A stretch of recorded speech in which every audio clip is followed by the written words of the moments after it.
Speaking of my travels, in this video, I'm going to discuss some of the closest states that I've been to that we were never able to make it to, but we are also doing this in no particular order. So one of the closest states I've been to that I've still never made my way over to is the state of Alabama. And the closest point that I would have ever made it to the state of Alabama was in 2018. I was about 80 miles north of Alabama in the city of Nashville. Nashville is 80 miles away. We were doing a trip to Tennessee from August 18th to the 24th from Memphis to Nashville. This actually shares a quality with the vacation I'm taking this year in that both of them involve packing on the last day of camp that night, because the day after camp ends, we are going to be flying out. They both involve that. Both vacations involve that. So that's actually a similarity.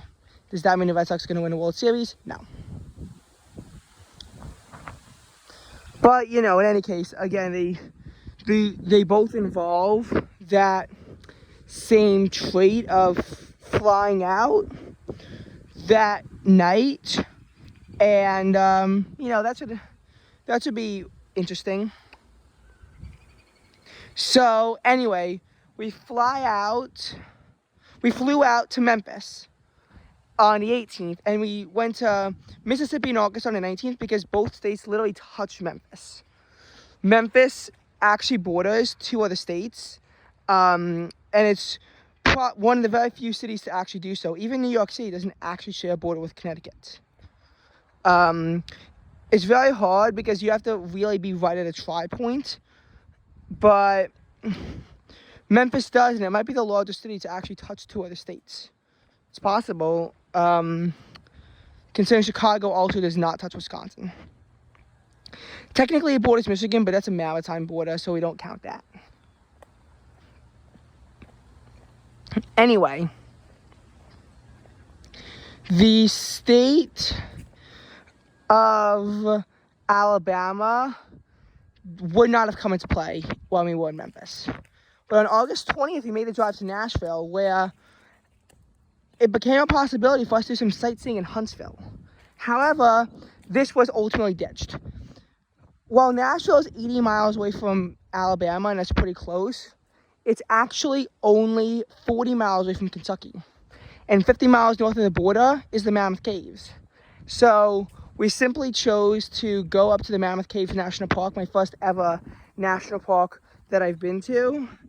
And we decided that we were going to go there instead. And that is the story of why I've never been to Alabama. This is not going to be like situationally close, like we planned a vacation there, we never made it there. However, in that note, there was a chance that I would have been stuck going to Georgia Tech by car, which would have involved then driving into Alabama from there. If we had done that to make it up, my dad would have then flown me out to New Mexico to see the annular eclipse, but now that ain't happening, which I'm honestly fine with, because that would only give me 2 new states, and this vacation idea will still give me 4 new states. Though not the 4 that I thought when I initially planned this vacation. Anyway. So Alabama is a pretty close state that I have been to. Another one is the state of Wisconsin. Wisconsin is a state that I think I've actually been geographically the closest to. Not that we will be like considering it on our trip, but it's literally only about 40 miles north of Chicago, which I have been to twice, and still never saw a Cubs game despite them being my favorite team. That just never happened. But we did go to Chicago, and again, that airport is 40 miles away, and we might have actually been even closer than that. There were points where I could see Wisconsin with my own eyes off of this Willis Tower. That happened, again, twice, because I've been there twice. And being so close to Wisconsin, you know, it is a little bit stinging that I've never been there. But that's actually going to change because we're going to be going to Wisconsin this year, albeit not near in Kenosha, which is a part that's the closest to Chicago, but rather the other end of the state in River Falls. Wisconsin was also a state that I've been situationally close to, in the sense that if not for COVID, we had a plan to go from Minneapolis to Winnipeg that would have involved crossing over the border into Wisconsin and then going through Minnesota, which we will also get to on this vacation, and then into North Dakota, which I don't know when I'm ever going to make it to North Dakota.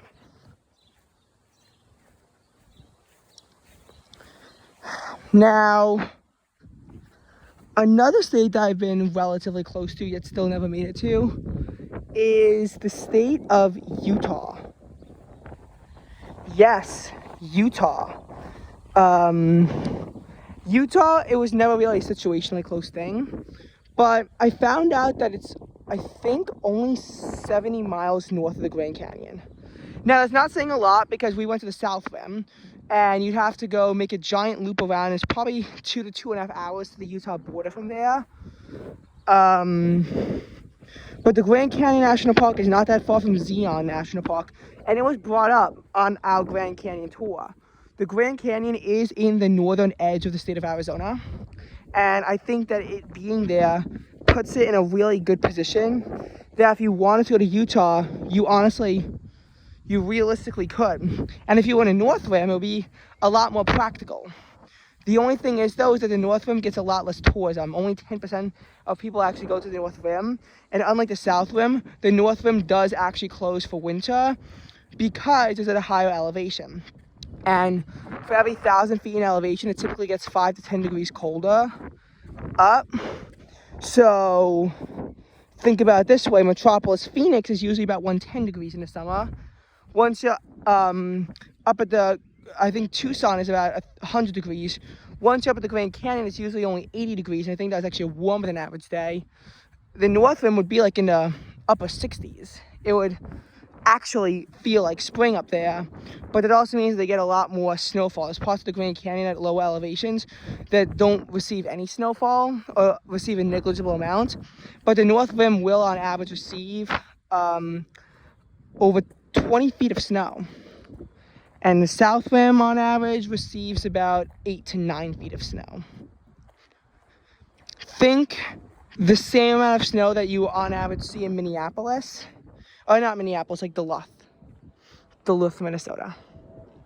But again, Utah was never really in the question. We never had any plans to go to a place like Utah. I'm just saying that we could have situationally went to the state of Utah. That could have been like a situational thing, not a geographic thing but like it was never really planned for us to go there. All right. So with those 3 states being said, there's actually not that many other states that I could say that I was realistically that close to. And the reason why is mainly because I've kind of plugged the holes at this point. Plugging the holes means that there was a lot of states that I was close to, but I've also been to. Like, Vermont is no longer in a situation of which I could say that I've been 40 miles away from the state and yet never been there. Because I've actually went to Vermont on August 20th last year. August 20th, 2022. So that takes away a lot. And there weren't really that many other states that I could say I've honestly been that close to that I've never made it to before.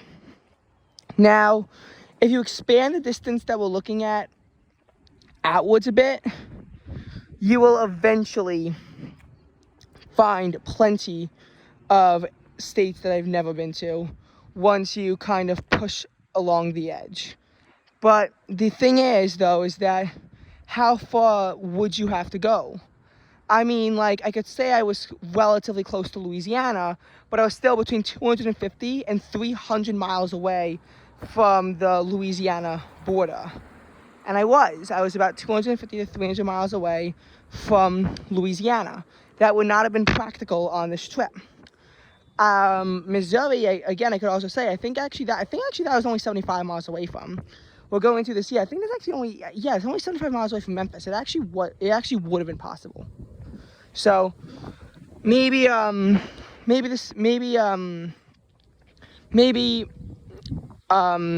Missouri actually I would have been close to.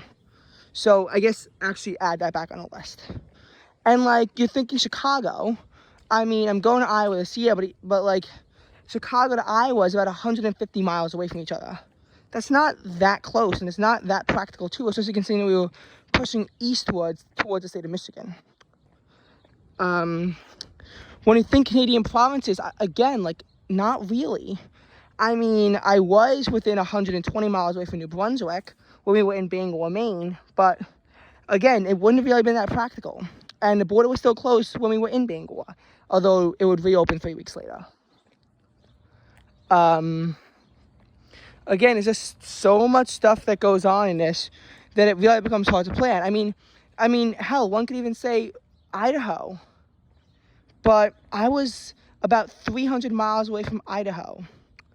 There's no way that we could have driven on I-90 out to Idaho on my Seattle trip because that simply would have been too far. And then there's practically nothing there once you get there. That's what I mean. I could technically say I've been close to all these states, but there's really only 4 of them actually, that I've been within 100 miles of. And that would have made sense in a more practical manner. And again, as I go to more states, there's less close calls that I'm going to have because there's less unexplored states. Literally 5 years ago, I've only been to 14 states. I've more than doubled that since then by going to 4 in 2018, 2 in 2019 and 2020 and 2021, and then 6 in 2022. By going to all those states, it's definitely eliminated a lot of close calls, but it also just gave less room for exploration. Again, you know, I made a lot of videos on my travels. I might be able to make like a few more, but not really. But this kind of shows how close that I've really been to these states and why there aren't that many that I've been that close to.